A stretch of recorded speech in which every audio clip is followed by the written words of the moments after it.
ছাড়া আমরা ভাত খেতে পারি না এবং সবচেয়ে শরীরের যে আমিষের প্রয়োজন।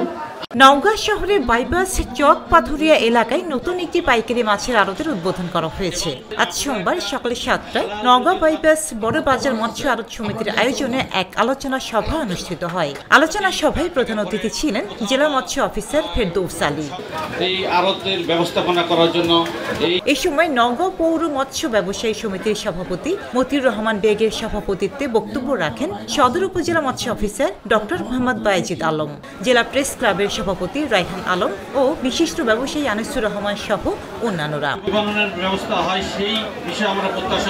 আয়োজকরা জানান, নওগাঁ শহরের পৌর মাছের আড়তের স্থানটি তুলনামূলক ছোট হওয়ায় মাছ চাষিরা মাছের গাড়ি নিয়ে সহজে আসা যাওয়া করতে পারেন না। যানজটের কারণে গাড়িগুলো আটকা পড়ে। মাছের গাড়ি আনা নেওয়া ও বিক্রির সুবিধার জন্য বিকল্প আরেকটি আড়ত চালু করা হয়েছে, যেখানে 25টি আড়ত রয়েছে। প্রতিদিন ভোর থেকে সকাল 9টা পর্যন্ত মাছ বেচা কেনা হবে। এই আড়তে মাছ চাষিদের মাছে পানি ও গাড়ি ভাড়া দিতে হবে না। পাশাপাশি থাকা খাওয়ার নিরাপত্তা ব্যবস্থা রয়েছে।